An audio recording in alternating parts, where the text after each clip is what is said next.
Railway स्थानकात दाखल झाल्याच्या नंतर सगळ्यात अगोदर आपल्याला काढायचे तिकीट. मी काढायला झालं तर तिकीट इकडे तुम्ही गेल्याच्या नंतर तुम्हाला या तिकीट विंडोवरती यायचं. तिकीट विंडोवरती आल्यानंतर तुम्हाला नेमकं कुठे प्रवास करायचं आहे त्याचं इथे तुम्हाला सगळं माहिती दिलेली आहे. सगळे स्टेशन्स इथे दिलेले आहेत. सुरुवातीला आपण ज्या स्थानकात आहोत त्या स्थानकाचं नाव आहे बँड्रा कुर्ला कॉम्प्लेक्स. बीकेसी स्थानकात आपण आहोत आणि त्याच्यानंतर पुढे सर्व स्थानक आहेत. त्याचं तिकीट कुठे आहे, किती रुपये आहे हे सुद्धा इथे देण्यात आलेलं आहे. इथून तिकीट घेतल्यानंतर आपल्याला सरळ जायचं आहे.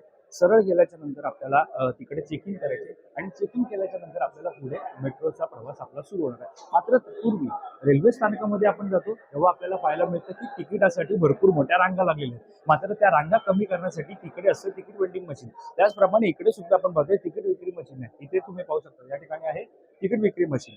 बाय QR कोड आपण जर पाहायला गेलं तर जसं आपल्याला रेल्वे स्थानकामध्ये तिकीट मिळते तशाच प्रकारचं इथे सुद्धा तिकीट जे ती मिळणार आहे. आरे जेवेलियर पासून आचार्य यात्री चौक सध्या मेट्रोच्या दुसऱ्या टप्प्यामध्ये उद्घाटन आज होत आहे. त्याच्यासाठी हा जो चार्ट आपल्याला इथे पाहायला मिळतो.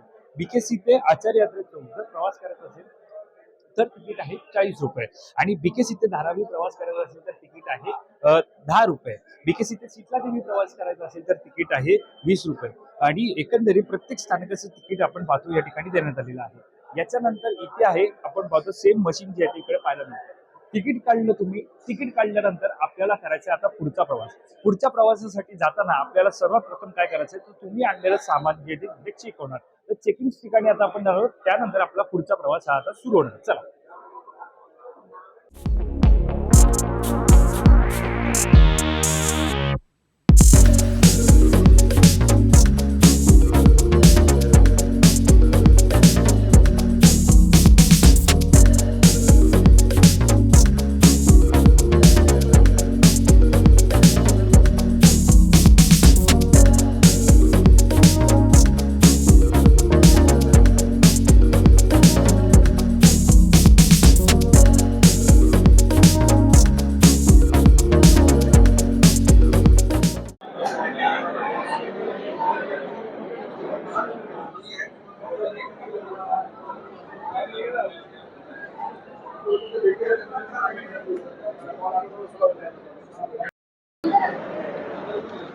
माझ्या मागे तुम्ही बघत असलेले हे एस्केलेटर आहे.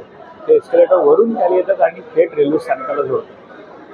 खाली स्थानकामध्ये दाखल झाल्यानंतर स्थानक कसं आहे ते आपण पाहणारच आहोत. मात्र स्थानक पाहते वेळी आपण हा जो मेट्रो लाईन 3चा हा संपूर्ण टप्पा आहे. त्या टप्प्यामध्ये नेमकी किती स्थानक आहेत हे आपण पाहणार आहोत आणि त्याच्यानंतर या एस्केलेटरमधून स्थानकात आल्यानंतर आता आपण मेट्रोने प्रवास करणार. आता तुम्ही रेल्वे स्थानकात आल्यानंतर तुम्ही पाहत असाल ही ट्रेन या ठिकाणी लागलेली आहे. ही मेट्रो जी आहे ती लागलेली आहे आणि आपण पाहतो ही मेट्रो आता या ठिकाणी लागलेली आहे आणि आता आपण या मेट्रोमध्ये जात आहोत. या मेट्रोमध्ये प्रवेश करताना आपण कशा प्रकारे ही मेट्रो आहे यातून कशा प्रकारे मेट्रो ही पाहणार आहोत. अत्यंत अशी कार्यगार प्रवास जो तो सगळ्या मुंबईकरांना मिळणार आहे. सगळ्या प्रवाशांना मिळणार आहे. कार्यगार प्रवासात मुंबईकरांना RJBLR ते कप परेड असा हा प्रवास या मेट्रोतून अंडरग्राऊंड मेट्रोतून करता येणार आहे.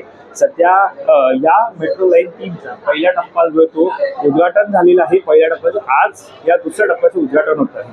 याच्यामध्ये प्रत्येक स्थानकाची माहिती जी देण्यात आलेली आहे. म्हणजे तुम्ही पाहू शकता टर्मिनल स्टेशन आचार्य यात्री चौक मराठीमध्ये असेल हिंदीमध्ये असेल प्रत्येक स्थानकाची माहिती जी आहे ती दिली जाते.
तर आता आपण आहोत या बहुप्रतीक्षित अशा मुंबई मेट्रोमध्ये, अंडरग्राऊंड मुंबई मेट्रोमध्ये.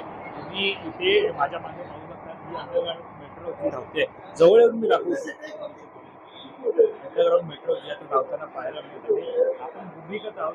महत्वाचं म्हणजे ही जी अंडरग्राऊंड मेट्रो चालली आहे ना, ही मेट्रो जी आहे ती मिठी नदीच्या खालून चालली आहे. त्यामुळे ही अत्यंत महत्वाची मेट्रो आहे. याचं काम जे ते खरं तर मोठ्या प्रमाणात करण्यात आलं होतं. अत्यंत जर पाहायला गेलं तर कॉम्पिटिशन लेवलचं हे काम होतं. खरं तर पाहायला गेलं तर चॅलेंजिंग काम होतं. कारण ज्या प्रकारे आपण पाहतोय की याच्या मिठी नदीच्या खालून ही मेट्रो जी आहे ती गेलेली आहे. मिठी नदीच्या खालून ही मेट्रो गेलेली असल्यामुळे आपण पाहतो की त्याच्या सगळ्यात मोठं हे चॅलेंज हे सगळ्या पाहायला गेलं तर सगळ्या ह्या बांधकाम करणाऱ्या कर्मचाऱ्यांवरती होतं. आता जी आपण पाहतो की या ट्रेनमध्ये आलेलो आहे, या ट्रेनमधली सुविधा पाहिली तर अतिशय ॲडव्हान्स पद्धतीने असं हँडल सुद्धा आपल्याला हाताला पाहायला मिळत आहे. ॲडव्हान्स पद्धतीचे हे सगळं आहे. सिटिंग एरिया जर आपण पाहिला या ठिकाणी सीट जर पाहिलं आपण, या सीट सुद्धा जर आपण पाहिलं या ठिकाणी अत्यंत अशा कम्फर्टेबल आहे. जसं मी इथे बसलो तसं समोर सुद्धा सीट आहे. त्यानंतर पूर्ण असा लांब वरचा परिसर आहे.